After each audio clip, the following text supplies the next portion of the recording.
एक दिन राजकुमार सिद्धार्थ अपने चचेरे भाई देवदत्त के साथ बाग में घूमने के लिए गए। जहां सिद्धार्थ कोमल हृदय का बालक था, वहीं देवदत्त झगड़ालू व कठोर स्वभाव का था। सिद्धार्थ की सभी प्रशंसा करते थे। देवदत्त की प्रशंसा कोई नहीं करता था, इसलिए देवदत्त मन ही मन सिद्धार्थ से जलता था। जहां वे दोनों घूम रहे थे, उनसे थोड़ी ही दूरी पर एक हंस उड़ रहा था। उस हंस को देखकर सिद्धार्थ बहुत प्रसन्न हो रहा था। तभी देवदत्त ने कमान पर तीर चढ़ाया और हंस की ओर छोड़ दिया। तीर सीधा जाकर हंस को लगा। वह घायल हो गया और छटपटाकर नीचे गिर पड़ा। सिद्धार्थ ने दौड़कर उस घायल हंस को उठाया। उसने हंस के घायल शरीर से बह रहे लहू को साफ किया और उसे पानी पिलाया। तभी देवदत्त वहां आ पहुंचा। उसने क्रोध से सिद्धार्थ की ओर देखा और बोला, इस हंस को चुपचाप मुझे दे दो सिद्धार्थ, इसे मैंने तीर मारकर नीचे गिराया है। नहीं, सिद्धार्थ ने हंस की पीठ सहलाते हुए उत्तर दिया, मैं इस हंस को तुम्हें नहीं दे सकता। तुम निर्दयी हो, तुमने इस निर्दोष हंस पर तीर चलाया है। यदि मैं इसे न बचाता तो इस बेचारे की जान चली जाती। देखो सिद्धार्थ, देवदत्त उसे घुरकर बोला, यह हंस मेरा है। इसे मैंने तीर मारकर नीचे गिराया है। इसे चुपचाप मुझे दे दो।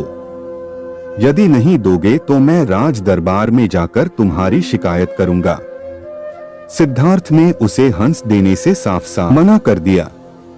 देवदत्त राजा शुद्धोदन के दरबार में जा पहुंचा और सिद्धार्थ की शिकायत की।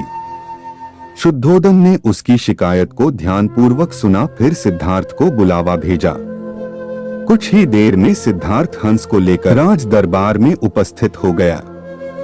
राज दरबार के ऊंचे सिंहासन पर राजा शुद्धोदन बैठे थे। आसपास के नीचे आसनों पर राज्य मंत्री तथा अन्य पदाधिकारी बैठे थे। कई सैनिक हथियार लिए द्वार के निकट खड़े थे।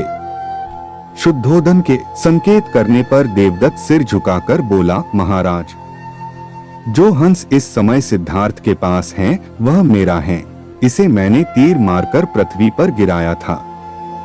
सिद्धार्थ ने इसे उठाकर इस पर अपना अधिकार कर लिया है। यह हंस मेरा है, कृपया इसे मुझे दिलाया जाए। राजा शुद्धोदन ने सिद्धार्थ की ओर देखा और बोलने की ओर संकेत दिया। सिद्धार्थ ने सिर झुकाकर शांत स्वर में कहा, महाराज, यह हंस निर्दोष है। यह बिना किसी को कोई कष्ट दिए उड़ा जा रहा था। देवदत्त ने इसे तीर मारकर घायल कर दिया। मैंने इसका उपचार किया है, इसके प्राण बचाए हैं। मैं समझता हूं कि प्राण लेने वाले से अधिक प्राण बचाने वाले का अधिकार होता है। मैं आपसे प्रार्थना करता हूं कि यह हंस मेरे पास ही रहने दिया जाए। मैं इसे बिल्कुल स्वस्थ करके आकाश में उड़ा देना चाहता हूं। शुद्धोदन ने अपने सभासदों से विचार विमर्श किया। वे सभी एक ही स्वर में बोले, महाराज, राजकुमार सिद्धार्थ का कहना बिल्कुल ठीक है।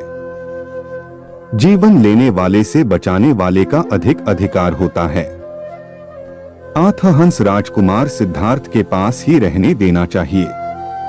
राजा शुद्धोदन ने सभासदों की बात मान ली। उन्होंने सिद्धार्थ से कहा, इस हंस पर तुम्हारा अधिकार है, तुम इसे ले जा सकते हो।